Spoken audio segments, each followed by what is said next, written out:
Ready? Invite Tom, Joe. Invite Tom, Joe. Oh, no. I don't know. You've invited him.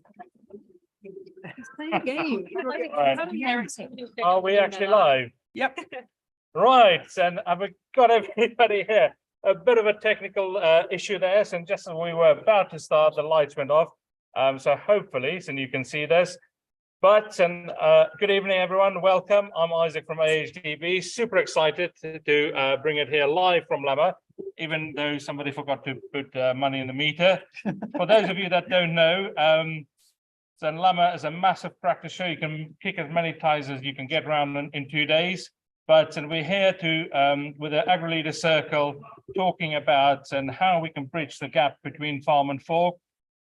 AHDB has just relaunched the We Eat Balanced campaign on Boxing Day, live on TV adverts, on demand adverts, YouTube, in store, in newspapers, so everywhere. And the last time we did it, we had a really good uptakes, and between 5 and 8% intention uplift from consumers on questions like, and is it naturally produced? Is it sustainably produced? So a really good campaign, and we're very excited to talk about that. And with everybody here tonight, look at how we can build that trust, how we can increase that connection with the consumer. So without any further ado, let's introduce everybody. Rebecca, let's start with you. Hi, everyone. I'm Rebecca, a mixed farmer from North Yorkshire. Hello, I am Thomas Pemberton, dairy, beef and sheep, North England. I'm Amy Jackson. I'm in agricultural PR, communications, and I've also done some research about what the public think about farming. So I'm Isaac, working for AHDB in the Agri-Leader team. I'm Charlotte. I'm a beef and sheep farmer from Cumbria. I'm Charlie. I'm a beef, sheep and arable farmer from about half a mile that way. So yeah, between Birmingham and Coventry. So I'm Joe Seals. I'm a beef and arable farmer from South Yorkshire. Go on. Sure. For a bit of extra jeopardy, we've got Flavio Nobero that's due to join us any minute, so he'll come and sit on the chair over there. Who knows better on what time? Yeah, what have we got? And maybe he switched the lights on. Right, so let's talk a bit about the We Eat Balance campaign. Charlie, Tom, you've both been involved with it. So what were your thoughts on it, and what's your, why did you get involved? Yeah, so the We Eat Balance campaign, obviously pushing it. I think the big thing for us, what the AHDB did, and that's the first thing I ever did with AHDB, interesting enough. Good thing about it, it was obviously, we did a little bit of promotion for it, but when I saw it, it was with people outside of farming. I think that's the important thing. The AHDB, what the money gets spent on, what the levy money gets spent on, is people outside of farming, because they aren't in it. I'm preaching to the choir to a degree. Yeah. There was the doctor, what was his name again? Sorry. Dr. Ranch. Dr. Ranch, yeah, he did an amazing post on his social medias, got a huge traction, I think 300,000 views. And I think that's where the money is good spent. Obviously, me pushing it, we eat balanced diet. It's not all about eating meat. It's not all about eating veg, it's about eating everything. So it worked really well for me, and I really liked eating. Charlie? Yeah, same. So kind of different to Tom. I worked with HDB on a campaign before, had a really good experience of it. It'd been received really well, so I was really confident going into it that it was going to be done well. But again, I think it's really important to kind of change that that stereotype and that face of farming, and yeah, getting that out to the people that we are feeding, rather than, like you say, preaching to the choir. Everyone we're speaking to on socials here, a lot of them are people that are actively interested in what we do already. They agree with what we're saying. So it's getting out and changing the narrative in that wider audience. And let's be honest, if a doctor's telling you that a balanced diet is the way to go, and he's got a profile on other platforms as well, he's not just a random doctor, he's on mainstream TV, the public trust him. And actually the public do trust the farmers, but we need that extra bit of help from somebody else who has that extra credibility. Yeah, 100%. So a doctor isn't just going to say something just to be out there. Do you know what I mean? An influencer, you can do whatever an influencer. A doctor's got credibility behind it. Yeah, credibility. I think that building trust. Yeah, that's a big thing that happens. Well, they trust a doctor, don't they? Yeah. This one is specifically around B12 and how good that is, and how that is, a very big part of meat and dairy diets. The previous one were on irons, and again, so that's something that is really in a balanced diet, and the only way you can really get that. Amy, Yeah, I mean, it's just about putting the facts out there, isn't it? I mean, people can make their own decisions, but they need to have the facts. It's important that they know the wider picture and they understand about a balanced diet. Absolutely. Joe, your thoughts? Yeah, I think it's great. I think it's great that we can push that B12 is like the only way you can get that is from meat and dairy products, without it being what do you call it, like a vitamin tablet or something. Yes. It's just not natural, is it? Like eating that balanced diet is the way to get it. I think we're all kind of in that boat that you've got to eat everything. I keep putting it too. You've got to eat your veggies. You've got to eat your meat. We're not smashing. You've got to just eat meat. Yeah. You've got to just eat veggies. It's all about a balance. It's like, Well, yeah, like when I'm everything feeding as a people, like I feed them a bit of this and a bit of that, and we mix it all together and we make it balanced. Yeah. Like, But I think also with the nutrient thing, I think it's really misunderstood and misinformation, because a lot of times either it's supplementary or it will be kind of advertised, oh, it's contained in this vegetable or that plant-based food, but it's not absorbable. So somebody is thinking, oh, well, I'm getting it from my plant-based food, but they're not getting it in the same way and in the right way. So I really worry about misinformation. I think probably on social media, we see it all the time. And we're worried about saying the wrong thing, but we want to combat it as well. And I guess that's the reason why a lot of us are here today and take the time to do videos and post on social media, because we want people to have the facts and then they can decide. Yeah, definitely. Thirdly, just a bit of a plug there for AHDB. We've got something that a department that looks at that. If you see something that's truly false, or something you suspect is false, check@ahdb.org.uk, send that in and we'll investigate it. Amy, you've just done your PhD, congratulations. What, specifically looking at consumer perceptions, what were some of the findings you got from that? Well, one of the big things that struck me is, I mean, we've been talking about consumers, and consumers are people who consume our products.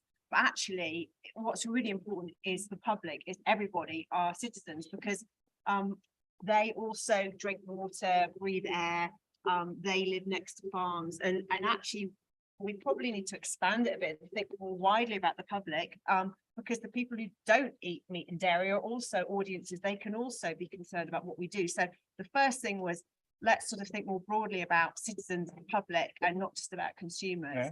Yeah. Also, I think the public have got skin in the game here. We think that farmers are the experts, and they are, but then we think that people don't understand farming, and maybe because they don't have the technical knowledge, they maybe shouldn't comment, but actually people do care a lot because they breathe the air, drink the water, but also they care about the animals. They really do care about animals, and they want to see that farmers care as well. And that's really important. And that's actually thinking about Tom's videos in particular. I was just looking at one of them the other day, and he's put a cow brush up, and he's so excited about this cow brush, and looking at the comments underneath. So was the cows. Yeah.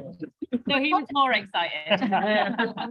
It is because, like, as a livestock farmer, Yeah. which I am, obviously, like, you want the best for your animals. Yeah. And yes, I've known from the day dot, you've done pet lambs, and we fed them lambs. We know where our meat comes from, we know where our food comes from, to make sure that those animals have the best possibility in life. Yeah. And then when we do eat them, it's all natural. And that was the exciting thing, that these cows could enjoy themselves a little bit more on the farm. It was making me happy because I know they'd be happy, and it all works. But you know what was great is you look at the comments under the video, and people say, I love this guy because he's so happy that his cows are happy. Yeah. That's what people want Yeah, to know. yeah, They want to definitely. know you care about, but we, yeah. when we care about our cows and they are happy, Tom will see an increase in his milk. Yeah.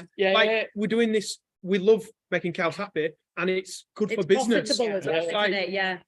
But that's the big thing, is what I found is people want to know you care, and they also want to know you care about the things they care about, that you're relatable, that you share their I values. don't see anything we do as anything profound, we're not really going out and fighting for it, but we're doing the daily jobs and showing them in a really positive light. And I think that builds more trust than, one massive big push. I think it just is, just chipping away at those little tiny, misconceptions that people have got. And I think that makes a big difference, because it just is honest farming, isn't it? Like, you have put a cow brush up, and you were going to do it regardless of whether you videoed it. That's the thing. I think you've touched on something there of honest farming, Yeah. because that happens. It's amazing.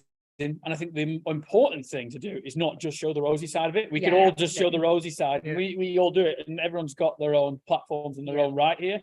like we've done a cow doing the splits before, because that happened. It's not all rosy. There are good with the bad. And I think sometimes the bad get pushed because everyone likes to see what they say in newspapers. If it bleeds, it leads, which is a horrific saying, but it's true. Yeah. So, but you've got to show the bad and the good, because then when people are consuming your food, they show you. I've shown them the bad things. These do happen, but we're trying our best to make it not happen. We're doing preventions, but it will happen. And I Do you think, know what I I think in there as well, people want to see how you feel about it. Like, Yeah. you know, people, the reason that we've got followers between us is because people like to see the person behind that job. Yes. They like to see the human side of it. They like to see that, without sounding horrific, that we do feel when something bad happens, that it does upset us when you lose an animal, something like that. Like they like to see that human side of It's us too. empathy, isn't it? It You is, know, and they that, want- and yeah. that then What as is, well. what is that balance? You know, and how do we Yeah. find that balance? You know, because we, you know, want to show farming is real, but and also, you know, some things could be just interpreted in the wrong way. So I how do we think find it's that? having Too much, respect, yeah. Right. that respect Yeah, aspect of it. Right, can I- I've actually got a question for Charlotte on this, because obviously Charlotte wasn't from a farming background. No, Mm. And I'm interested to know your perceptions on the realities. So the realities which we now see day to day, Yeah. did you know they existed? Were you shocked by them? How do you feel about it? I hadn't a clue about farming in general, and I mean, no knowledge whatsoever. How I've stumbled on my dream path in life. Honestly, the odds are against anybody to get into farming, and how I've managed to do it. It's just been a stroke of luck that I enjoy it and I love it. I didn't have a clue about anything, and luckily I have Roy's very supportive, but he's also, like those of you who have met him, he's quite hard. And he said, go out and you learn, go and make your own mistakes. And it's one of my first jobs was go and mother that calf on.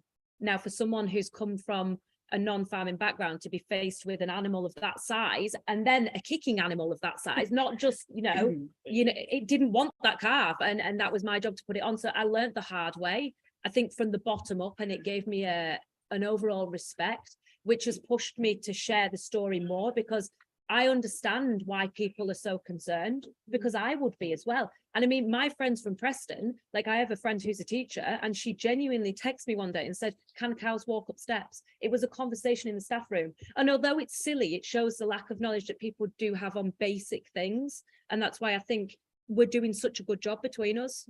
I think that cow and calf example is really, really good, because it's showing that you could have just left it. You could have said, well, that calf's never going to make it with that mother, and ignored it. But it shows that human element, that you still have an instinct to look after that animal, and that is there, whether you're from a farm or not. Oh, when things go wrong, honestly, it genuine, like you all will know Yeah. it really, and you can't like, we had a bull that it terribly had an abscess in its, not to go too much detail, it was very poorly anyway. I know, yeah, sorry. It had an abscess somewhere, it shouldn't have had an abscess anyway, and it ended up being put down. And I took a video at the time of me sat at the kitchen table in tea, and I was, oh my, I can't even tell, I was heartbroken, but I didn't post it, because I think sometimes there is a step too far. And you don't want to go over that line to make it unpalatable for people, because you lose your audience as well. That is my question about balance. So, Yeah. you guys, you've all, active on social media, you've got your following. We've talked about some other stuff with the doctor. What other ways can and could we engage, or how do we push that message even further? I think getting into schools and Yeah. targeting Yeah, that yeah. younger generation, it's something I'm really passionate. I do the farmer time stuff. And we have a lot of groups out, like whether it be Scouts and Cubs and school groups, and it's drilling it into that pliable age. They're young, they're learning, they're willing to take on information, they're not judgmental about things. I think that is so important. Getting it back into the curriculum somehow. It's So we'll got to touch be on in there. that, but tell us a bit more about farm times. So for those of you that don't know, Farmer Time is a scheme where it's getting farmers video chatting to school kids direct from the farm. So farmers don't actually have to leave the farm. They don't have to go into the schools, because that's time consuming. You can soon lose half a day doing that kind of thing. But it's taking 10-15 minutes to speak to a class of children. You try and keep the same class, and you build a relationship with them. You nurture that relationship. You show them what you're doing through the year, tie it in with their curriculum, and you show them what you're doing, and it can What do be. you do? Just like film and you walk Yeah, around literally, farm and like this, like, yeah. "Hi, kids, what are you doing?" James likes the sound of that. I'm expanding Twitter. I'm appreciate if you want to watch more, go to Joe Seals. Yeah, to be fair, all your followers. This is my merch. This is my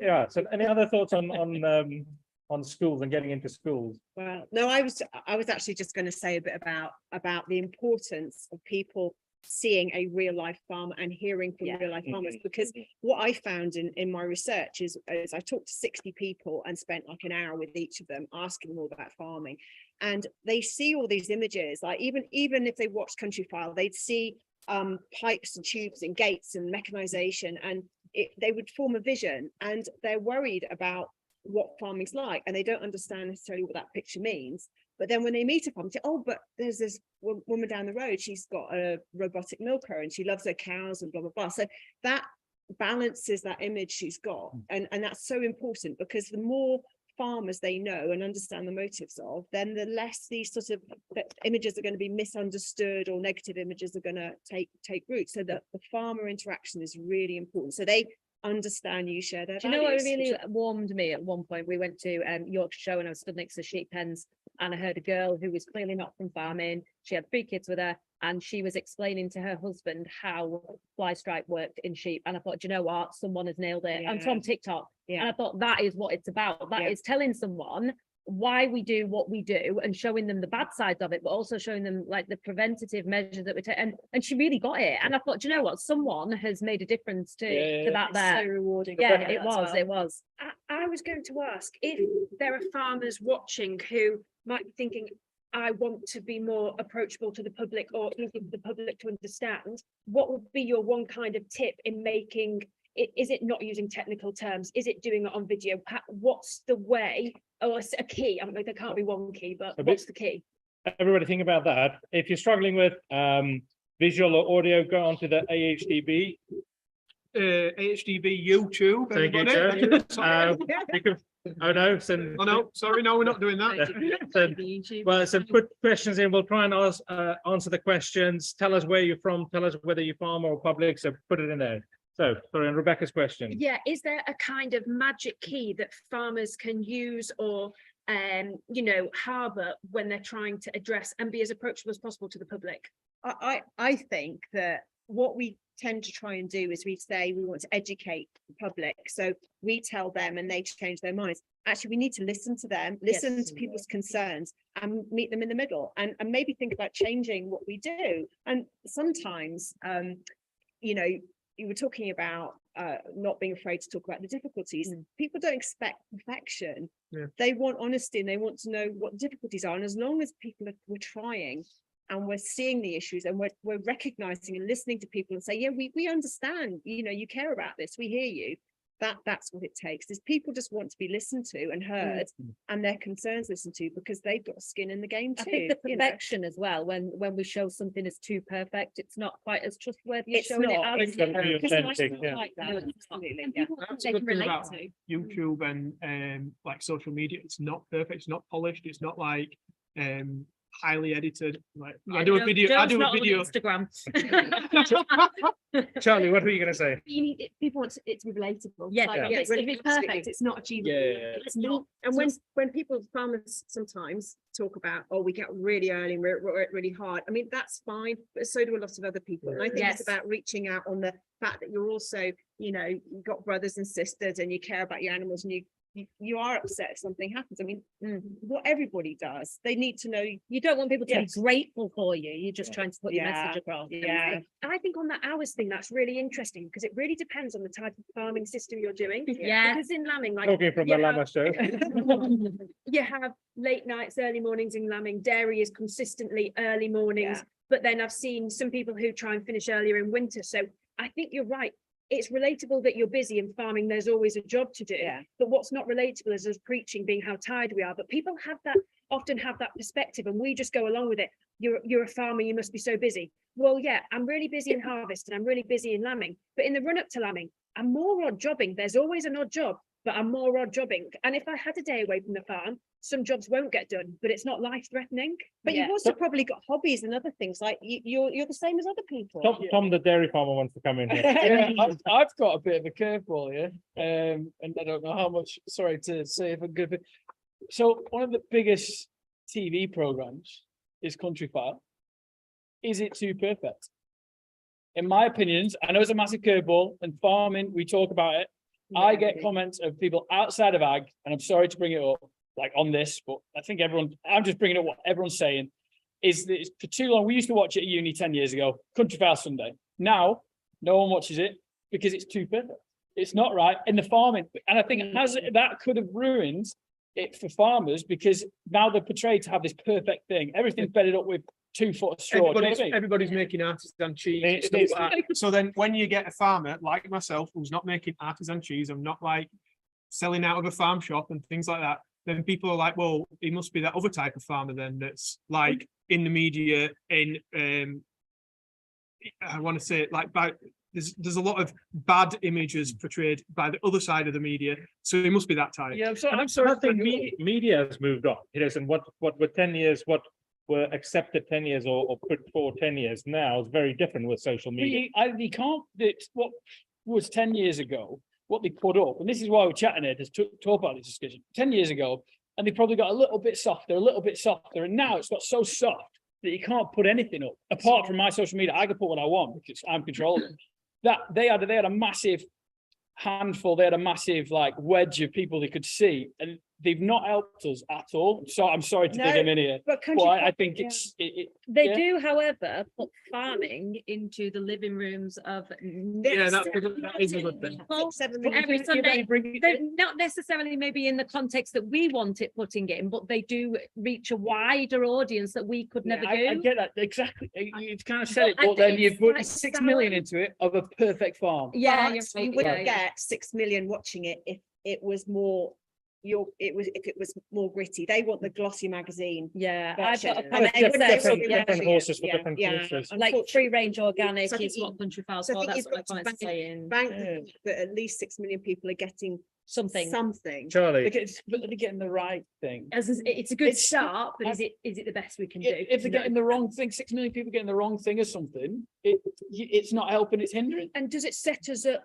to fail? Yes, that's your when all. the real, I say the real truth of farming makes it sound cynical and negative, but when the real truth of things going wrong happens, can people digest it? isn't Can it they a deal with fact that, it? the farming or the image of farming is this bubble over here? What we don't want is to burst the bubble, but it's kind of moving that over, and Country File and what we're doing here has got a role in that. There's different Yeah. horses for different courses. What we're doing here is not everybody's cup of tea, trust me. So what about, when you have Country File and it's featuring something, what about you doing something and saying, this was on Country File, but actually I just want to pick I this a did bit do more. that. Yeah. I did So do that. from your research, is it like, do you think that people see farmers as this Country File, like? Yeah, loads of, as I said, interviewed 60 people and because I spent so much time talking to them, I really got a feel of where they get their, visions of farming from. And yeah, loads of people watch Country File. There's not And even, So is there's not it- even is it- that much farming on there anymore. It's I just know, countryside. but they Right. love it. Let's move on from Country File. That's The BBC and the podium. That's my last little comment on it. I'm so sorry. I know, so if I get a great video, gets 100,000 views, Country File gets 6 million, I disagree with what they say. I get 100,000 views on it, and that's what does it work out at? What, 2%? I'm talking to Life's not 2%. perfect. I know, That's but what we that's can one do. thing, so, Yeah. I'm And sorry. it's So No, Country File is there to do a job, but there's other things. So I've got a comment here, sent from Charlie's Instagram. Why isn't farming in the national curriculum? So we go to schools to learn, but no one learns about foods and where it comes from. So we touched on that a bit earlier.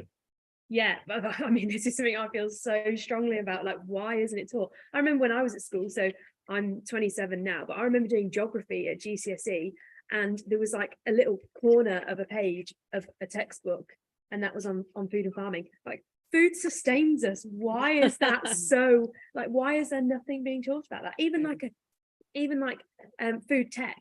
There was nothing about where it came from, why we should be using certain types of produce and the sourcing of that produce. Like, there was nothing on it. it's so important. We wouldn't be here without it. I think, Why is it overlooked? I was to say, I think talking about it as a combination and weaving it into other subjects, because the simple fact of it is we are never going to get agriculture as like a straight, you know, a straight qualification, or we're a long way off that. Hold Let's be my honest. beer. But it can be weaved into geography, science, Yeah. food tech. Yeah. However, and the thing I remember from school is it was the information that was weaved in, it would be about farms which maybe aren't representative of most British farms, Yeah. and they were more intensive and talking about use of hormones and things like that.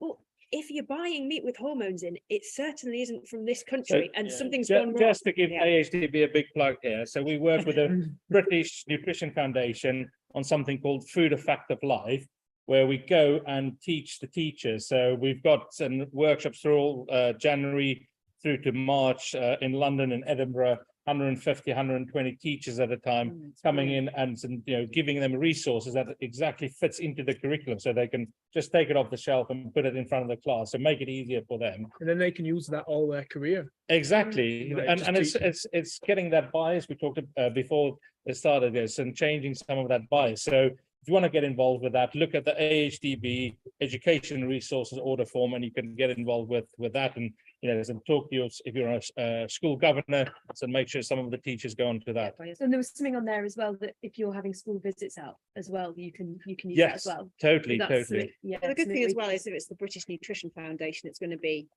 proper, Credible. credible. Which is So great. school visits must be a good thing to have, really, because like kids are going to remember that. Like if it's a city kid and they've gone to a farm, like they're going to remember that for the rest of their life, let alone like As that a- year or week. Yeah, he is. What time do you call this? Good time. So everybody, so we've got Flavian. Flav, just introduce yourself very quickly to the audience. We're talking about schools, but quickly, what do you do and your handles and all of those things on social? Flavian Obiero, pig farmer, Hampshire, handles the Kenyan pig farmer everywhere. Twitter is Kenyan pig farmer. Facebook, ignore it, don't go there. Keep it simple. Excellent. So we just talking about getting into schools and getting in front of because I know for instance you had Sparshot College there recently. What kind of do you do in that area? Let's give you some airtimes and under pressure straight away. Well, obviously I went to Sparshot, so it was good to have the students there, and especially with John, the pigman at Sparshot. He taught me a lot of things I know about pigs. So it's good to have the students there. I'm a bit under pressure with John because if I said anything wrong, he would be like, I didn't tell you that. So, and also just for them to see a different setup of pig farming, because Sparshot is indoors, ours is indoors and outdoors. And then talking about sort of the real life stuff, like the whole cost of production, how much people get when you sell the product, sort of the whole public perception of farming, what's right, what's wrong. Should we be eating animals? Should we not? Yeah, so yeah, all those conversations with students, it's good to give them that knowledge at that age, so that when they get to adults, rather than follow some famous person, tell them to eat cardboard and avocados, they make an informed choice whether they want to eat meat or not. We had a good conversation earlier about some famous people telling them to eat balanced diet. Got a question here from Ed Lovett on Rebecca's Instagram.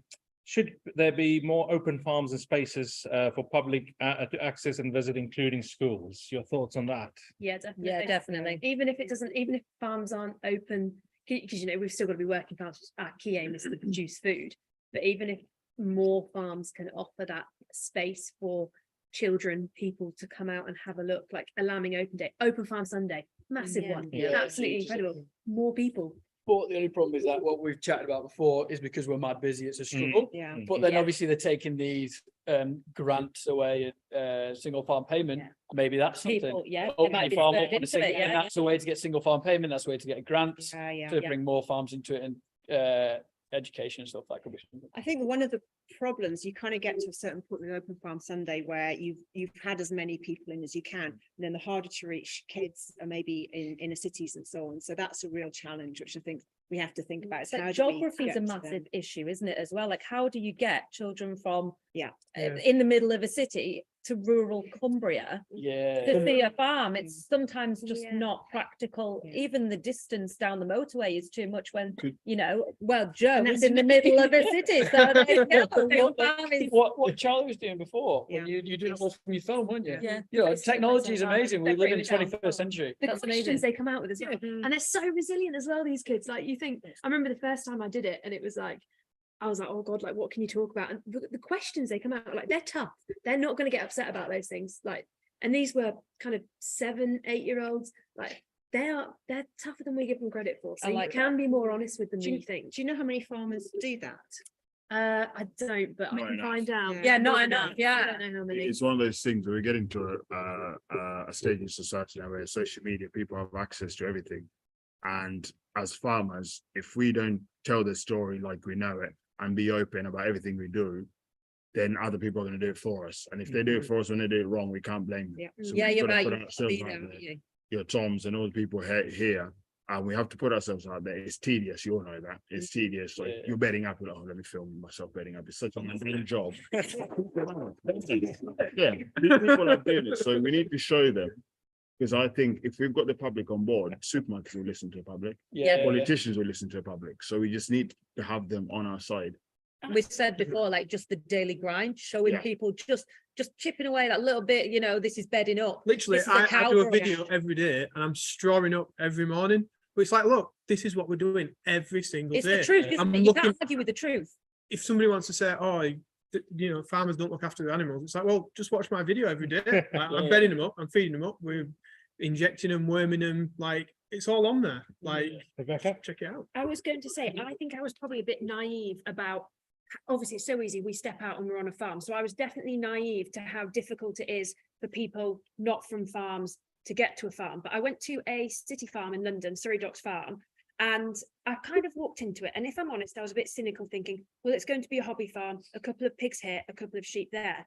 But then when you get there, you realise that children don't necessarily need to see the fact that you're lambing 350 sheep or you're milking 300 cows. What they need to see is the fact that that animal, and this was a really good one because the animals did go off for meat at some point. So what they saw was not the fact that, oh yeah, I've got more sheep than you have. What they saw was animals being grown and reared for food production and being looked after in a certain way. So I think maybe we as farmers have very high expectations of what we want to show the public, which aren't feasible. So a city farm, as I said, I was cynical, was actually, it was in the middle of London. You got off the bus and I smelt mucking. But that is a talking point in itself for these children. It's I think creating that- spaces, it's isn't such it? a, for people that's to such a go. great point. I think we think I think it's an amazing point.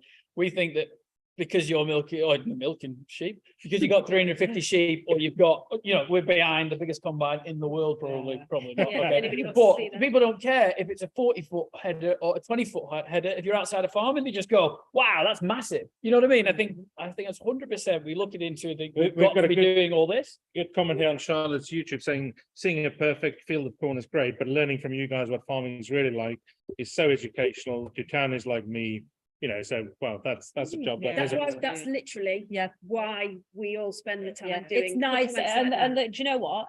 That isn't unusual for people to say things like that, and it's so nice, and it does make, you know, like Joe said, it's tedious flav, isn't it? It literally is like you go, oh God, I've got a video, you know, me putting cows for a crush, and you could do without it sometimes, but things like that make it worthwhile because you are making even a small difference, but you are making a difference. Yeah, the interaction is just so rewarding. Yeah. Yeah. Got another one here saying I'm a native breed sheep farmer, putting videos on Instagram, doing it in bite-sized snippets works well. What do people think? So a bit of advice for other people trying to get into it. Yeah. What channels and social and ways of doing that? Do what you're doing, really. I think Yeah. Instagram, you know, Yeah, on TikTok, anything, TikTok's anything. good. TikTok, I think, Big is aimed at thing. a younger audience, which I think is where we need to be Yeah. going. And I Look at know, Farmer Will. yeah, like, yeah, It's just about the biggest program in the UK, Love Island. What's got 1 million on TikTok? Do you know what I mean? maybe Can't wait slightly to see the punchy trial TikTok, though. the Yeah. conversations Well excited to see him. go on. about, because I know it sounds bad, but some of the conversations they've had about politics and other kind of issues like that. So I'm so fascinated to see what some of the other contestants yeah. actually think about farming and how able Will is, I guess, to relay. Yeah, the how realities. willing is Will to address actual farming? I think so. Not maybe dancing around with lambs, which I'm guilty of. Don't get me wrong, I am on I TikTok. think so, because Like- if you look at the videos, he's clipping it, he's clipping it Yeah, out. he's the clipping mutton, the arse it's out, yeah, everything. yeah, It shows it yeah. real, doesn't it? Yeah, he does. Did you see this Yeah, you video? maybe sound, It's maybe it's fantastic. like, oh, like she's got a dirty bottom, but is that the funny bit Yeah, that people are but is saying? that the way you for? educate it? Yeah, Do you know what I yeah, mean? Maybe yeah. the normal way that we do it. Yeah, there's no Do point. you think we, as farmers and people in this as an industry, are a bit harsh on what you said? Oh, will he dance around and does that I about think the country file conversation? The whole, Should we just accept what the- is good? the judginess comes from us. Yeah. Yeah. I'll be more worried about what a fellow pig farmer is going to say about, oh, flags on this, the HDB thing, what's he going to say? Levy pays money or whatever. If they want to come in, they can sit here. I don't mind. That Yeah, would save me yeah. getting stuck in traffic. But I think, Running across the whole. yeah. Farmers are their own enemy. And Yes. the sooner we work together, I said, you'll the know, better. you'll know everyone posting stuff like that. It's not the comments from outside of farming. It's the I'm comments on the from day, inside of yeah, farming. it's the farmers that hurt, like that's the thing, and I was Yeah. guilty of reading them all Yeah. and being really annoyed about it. We've had this conversation before, and I was really annoyed reading some of the comments about me. And then like Roy said to me, "You're putting yourself out there. You've got to expect these things. Just stop letting it bother you." And then now I'm just like, "Do you know what?" So talking about Roy, the two skid steers that you bought, he's happy with that. I'm on a Merlot, thank you. No, I was just going to say that I was in a conversation the other day where some vets were criticizing something they'd seen, not from anyone here, but something online from a very, very well followed account. And I was saying, what are you criticizing? They said, well, the technique they were using, blah, blah, blah. And I said, look at the number of followers, and people absolutely love this. And what they see is somebody caring for an animal on a farm, and every time doing their best to care for the animal and make the animal better, and they love it. I said, who cares if the technique's not what you would do now? It's got to get the bigger picture. I think being scared of doing something wrong stops people Yeah. putting themselves forward, Yeah, which 100%. I have also, like I have drafts on my TikTok that I will not post. I should just post them and go, yeah, well, whatever. But I would be scared of what people would think of me or say. Like I put a post on Instagram last night and it was a poly calf behind me. And I said, and you saw it, didn't you? And it was the morality of what do you do with this calf? Do you put it to sleep out of its misery, or do you do what the general public will want you to do and absolutely kill yourself trying to make it better? And it's maybe not going to have the outcome that you want, or do you not show it at all? Like, what's the best thing to do? And I think that puts you in a bit of a position that you are maybe not comfortable being in, because people are looking at you for the answer and you go, I don't know what to do. Yeah. What do you think, Charlie? Sorry. No, go. I was going to say, what I worry about as well when farmers are quite critical of other farmers, how on earth are we going to make agriculture an enticing industry for people to come into if all they see is farmers being critical? And sometimes it's needed. Sometimes people are doing things the wrong way because that's life. But how on earth can we get people? We're struggling with people to come in, and no wonder when sometimes the comments from farmers are all negative. That's exactly a comment on your Instagram at the moment. How easy is it to get into farm, even on a small holding? I was just kind of going on from what you say. You look at the British Farming Forum. on Oh, Facebook. don't ever oh, go on it, ever. It's Twitter, because it's just I put something on a couple of weeks ago and you just get someone making a dig and you're like, oh, this is what I've Listen, got. I've had some hedging on. How can you be critical of hedging? It's hedging. You go back I to think it's all Instagram, about it's much common ground. nicer. Is so finding that common ground. Sir Charles Godfrey last week at the OFC said finding common ground between all parties concerned about the environment is the only way we're going to say we're going to solve the climate crisis. So how do we find that common ground with the consumer, but also within farming? Because the consumer wants to know that, well, majority of them, maybe not all of them, but they want to know that they're making the conscious Totally. decisions as to where their food has come from, that they're making that right decision, knowing that the food that they're eating has had the smallest environmental impact and things like that. That's what they want to know. And that's That's yeah. I think Again, farmers the are welfare guilty supplies, of not yeah. showing what they're doing for the environment as well. and Yeah. it's all good saying about British farming, as in I'm an import myself, so I'm keen for things to be imported and exported. This country would stop without tea. Yeah, I'm a tea drinker. And I think back British farming as a consumer and say why. Show me why I should back British farming. Yeah. And we don't do enough of that. we do it when we're in the shit, like when Yeah. Yeah, you're right. the British in Against the 2020, law, yeah. let's do biting to British. We should have done biting to British 10 years ago. And we should give people that permission Yeah. of we're doing the right thing for the environment, right thing for health, right thing. But I think it's actually a bit more about we're doing what we can, we're trying, we hear what people It's not say, we perfect, hear, I think. yeah, and I think that's it, is just maybe we need to just ditch we're the best, we're Yeah. Yeah, you're perfect. right, you're And- so right. And it's all about the constant, we're never going to rest because we always want to be that bit better and Because always it's the trying. best according to who. Yes. Like, Yeah. like Mm. look at the whole New Zealand, Aussie. I've got friends, Kiwi friends, Aussie friends. I can't sit here and say British pork is the best because what if theirs is better than ours Yeah. in their setting? But is Or that America trying your or- best? Mm. Yeah. So we're good at what we do. Aussies are good at what they do in their setting. If you're going to have 1 million acres with cows on it, no way you're going to have it's the same system as here because it's a completely different setup. I think something we always play on, and like we're doing the beef and lamb boxes and that, and something I always play on is that you are supporting me to get better. Yeah. Like you coming to us Good and idea. you showing us your support, Yeah. you know, with your money, or even just like that moral support is helping me, our farm, other farmers. That's helping us improve because we're not perfect, but we're heading in the right direction. I have a think- question on, can AHDB, why can't it support British? It can't actively say that it's supporting British, why not? So that is to do with the rules of how and what we can support with a statutory instrument, and there's only certain things that we can say. We are challenging that, and we're hoping that that the law on that would change. But so that is something at the moment we would be breaking the law if we do Is that. that because of how the levies? How the levy is collected? collected. Yeah. Back on the environment, so we had a comment from Rob Scarlett on your YouTube. Why isn't farming and not selling the environmental improvements more? You know, things like hedgerows, biodiversity. You know, you guys do a lot of work on that. So how do we, show that to the public and some of the examples of what you do? I think this might be controversial, but having people in the countryside is actually very beneficial to see for themselves that there are birds, to see for themselves that there are hedges.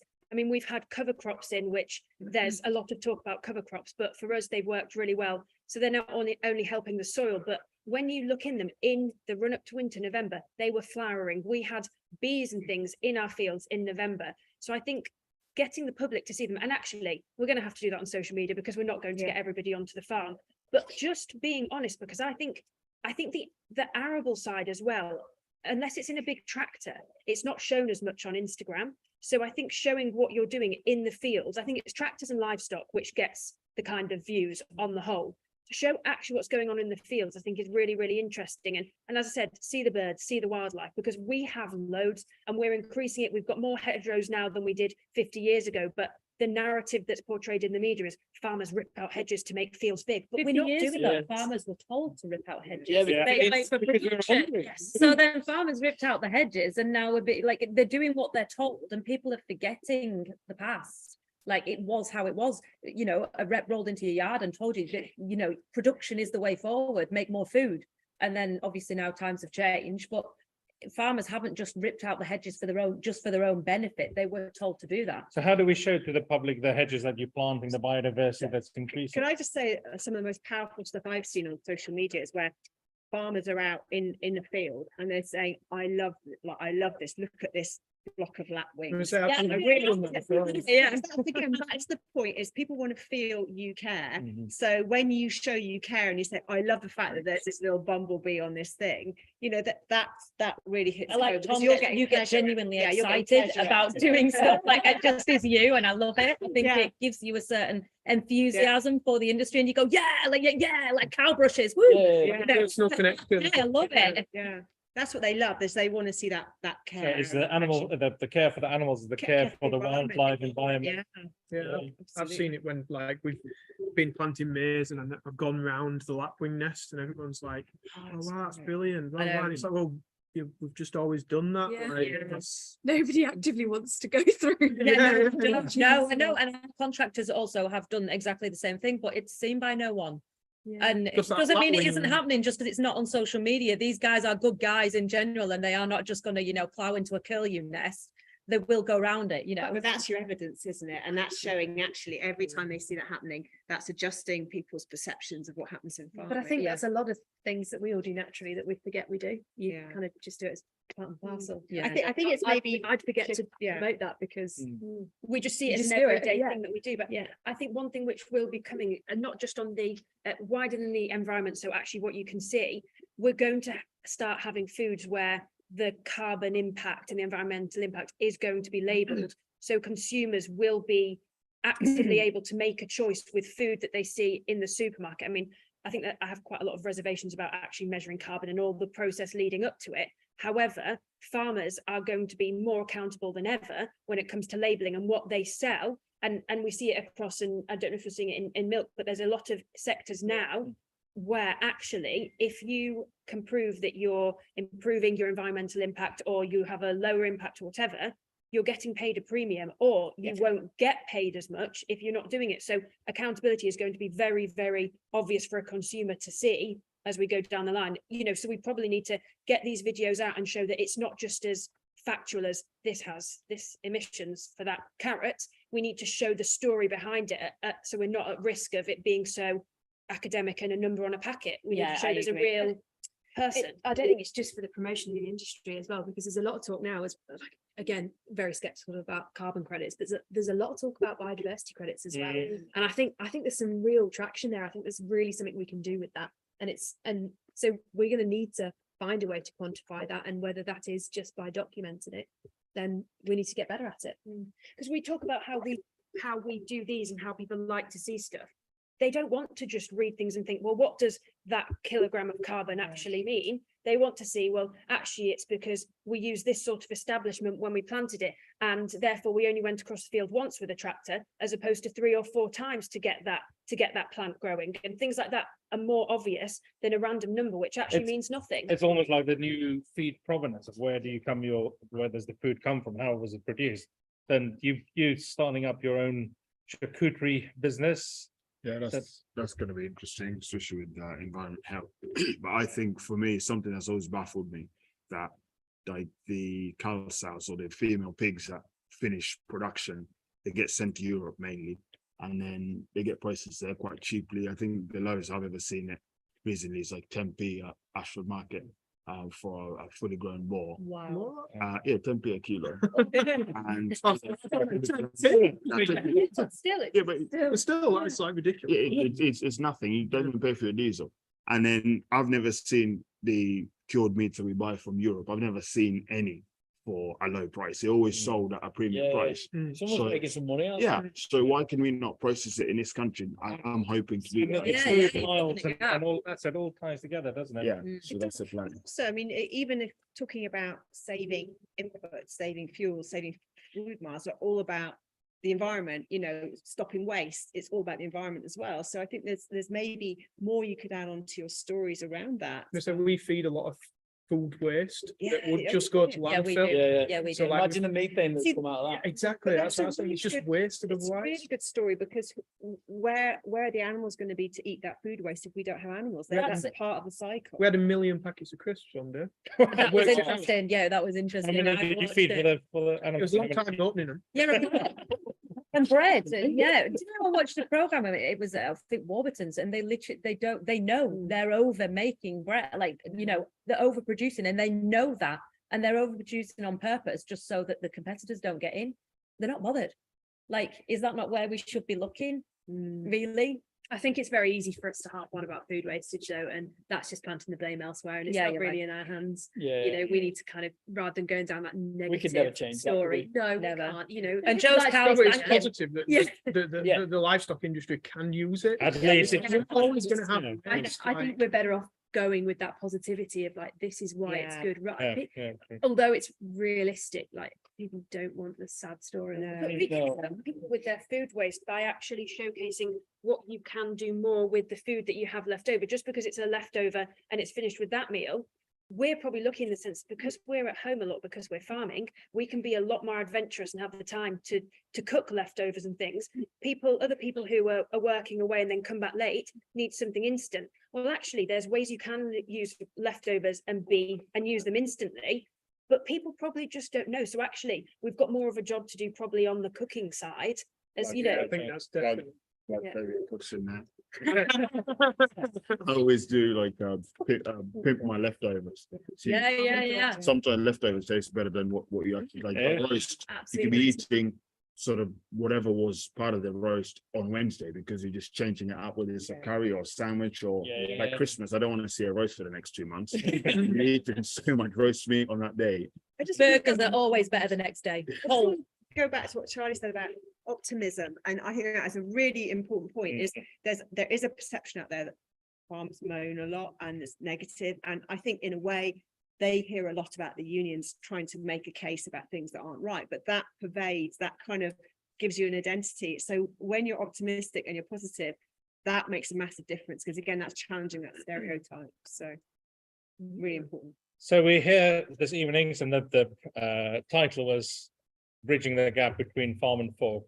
Do you guys think there is a gap? Is it a true, or is it something it's that massive. that is Huge just gap, gone? yeah. Big. And I think it's only whilst there's lots of us trying, it is getting bigger. Like or it's the biggest it's ever been, at least. Like it's- So but do you think people are more interested in the food than they used Yeah, to be as well? definitely. I think Clarkson's they're farm come interested. along. Oh, Boom. Definitely more Brilliant, interested. yeah. I think lots Sorry, of- we missed that point. Brilliant. No, I was just saying, like Clarkson's farm came along Someone asked that comment. and before. and Yeah. it just Yeah. like blew up. I don't Then- think my YouTube would be what it is without Clarkson's farm. Like people Yeah, are they- interested in it now. no matter how much of a plonker he is. He made Yeah. he made it relatable to both A lot. farmers and the consumer, which was bizarre Yeah. to watch, because we were all laughing at him falling over a wall with mules, and we all knew what was going to happen. There's so many of our beef but when Lambox customers are like, oh, what do you think of it? And I love it, absolutely brilliant. And I think he's a right twonk half the time. Yeah. He's done so much good for British ag. Yeah. I think it's a really generational thing, in that if you think of however many generations ago, 2, 3, more people were involved working in agriculture. Therefore, the relative who was working on a farm or in agriculture was very, very close. Now it's more distant and maybe not even traceable within people's lifetimes now as well. So to get that connection back is really, really hard. And somebody commented, I didn't quite see it. Basically, think how long it's taken for us to learn about agriculture. We're doing it every day. So imagine how hard it is for the public to learn. I mean, because it's second nature to us, we think, oh, why can't they just understand that? Do you think some people in the past have been guilty of overcomplicating the message? Isn't that part of it? Yeah. So my wife's watching this, to be Yeah. honest. And she's a townie, and yeah, she admits she's a townie. But all people want from away from farming is quick information. Like you say, overcomplicated it, like bang, bang, bang, done. Too Next. much Yeah, jargon. positive- Yeah, we've- positive, we've- simple we've- messages. we're non-farming. You know, Yeah, quick definitely, and I rough, agree, give yes, us but- information, One- go past it on. Yeah, that's my Instagram post out. Sorry, anybody else. But I guess there's like we've said, they're finding this common ground.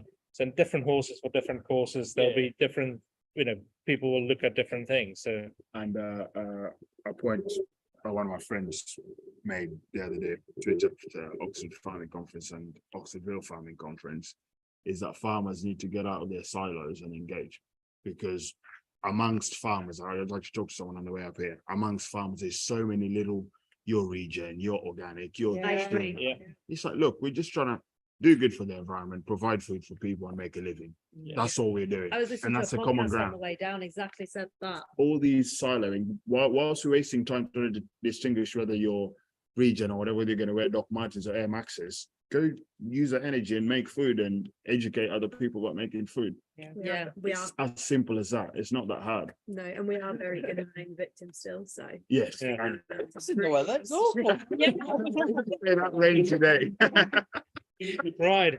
So I'm going to go around quickly. So a quick synopsis of your thoughts on how we close that gap and how we portray it and how do we connect to our consumer better. Right. I'm going to go with Joe first. I think just more people telling their story. Not just us guys, but like just get to your friends. You might have like 100 friends on Facebook. Put a post up about what you're doing tomorrow. Excellent. Charlotte? I think while we're doing nothing, really profound, like I said before, little and often, showing people the daily, and I think that will build trust and just, chip away at them misconceptions that people have. Amy? listen to people, engage with people, don't assume we're always right, be prepared to meet in the middle and take their concerns seriously. They've got skin in the game too. That conversation and listening, I think that's Yeah, very important. really. Rebecca? We're probably all on the social media, but I think it has to be something which is digestible content. But my main thing would actually be not just schools, but showcasing that agriculture is a career as well. Yeah. And because if we have more people working in it, they can share the story of living it as a job and a life as well. So make it encouraging to work in, show people that ag colleges, etc., ag courses exist, and bring a load of people along with us, get them to do the job for us, you know, and particularly if they're coming from a non-farming background, that will drag even more people as well. Sorry, that was really long. No, Yeah, brilliant. that's very good. Flav? What everyone else has said, and I think rather than, I guess, when doing things on social media, once it starts getting sort of monetized, you could easily sort of almost chase that rather than the actual message. But I think we all here, I Staying think authentic. Yeah. like we all know the agree. core message is trying to get people to do farming, learn about farming, engage with farming, understand farming, and understand that we're doing good for the environment. I think once you know that core message is there, I think someone said to me before, if you post something and you get 50 likes, sometimes people might think, oh, it's only 50. Could you imagine walking down the street and 50 people tell you, you did good today, man? Yeah. That's fine. Social media, that's like a drop in the ocean. So it's just like remembering your original reason for doing it and you're just letting it grow itself. Yeah, I think. Charlie? Obviously, you know how passionate I am about the schools, massively. Going on what Flav said then, though, like encourage other people to do what we're doing, to tell our story, because you know we're be relatable, like, but the more people out there doing It's it, the not hard better. either. Literally, it's not rocket science to face a camera at you and say, I'm strawing out calves. It really isn't No anything one will be special. good at it. If you're watching this, it's good at the start. No, the strawing and the videos.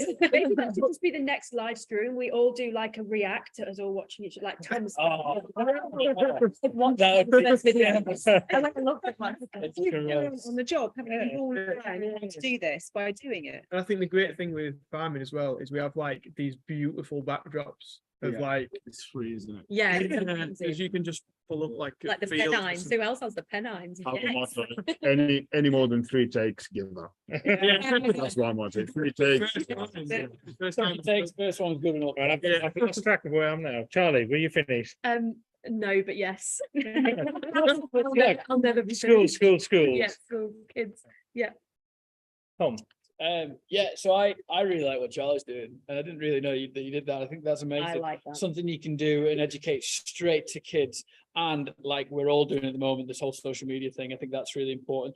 Just think 5 years ago, 'cause I've been doing it for like 6 years now. When I first started, there weren't that many people doing it. Like you come back to now, there's so many people doing it, and then go another 6 years and there'll be hopefully like 300 times more. Do you know what I mean? It just gets bigger. It's cumulative of people doing it. I think that's a big thing that we can do, and just show them what we do. If you're on site and you're filming yourself, they might be a bit mucky or something might not be perfect. And I think that is the best way, in my opinion. Go on, Charlie. Just really quickly, one of the most rewarding things we've ever done is having the Scouts and Cubs groups out, but we also have the WI, so it can be both. Brilliant. Not the WI, but we have them out during lambing, and it's just like we haven't got a fancy setup. They just come and have a look in the shed, put their head in, and I get more out of it than they do, I'm sure. Absolutely love You it. get jam out of it. Do I get Oh, more? You WI. Yeah. They buy me, and they are vicious. So any opportunity to engage. So brilliant. Thank you all for your contribution. We'll go around in a minute and just remind people of who you are. Thanks for everybody that watched. A few plugs. So on the bit at the bottom, you'll be able to see the AHDB We Eat Balance campaign, and also the school stuff, the education stuff that we do. So thank you for listening in. Thanks you for putting your comments. And if we go, which way did I start last time? Flav, if we start with you, then just tell us again who you are, so what you do, and your Twitter handles, please. Flavian Obiero, pig farmer, Hampshire, the Kenyan pig farmer everywhere, Kenyan pig farmer on Twitter. Joe Seals on YouTube and TikTok, beef and arable farmer. Charlie? Charlie Beatty, mixed farmer, beef, sheep and arable, and I'm at Globetrotting Farm Girl on Instagram. I don't really do Twitter because I don't like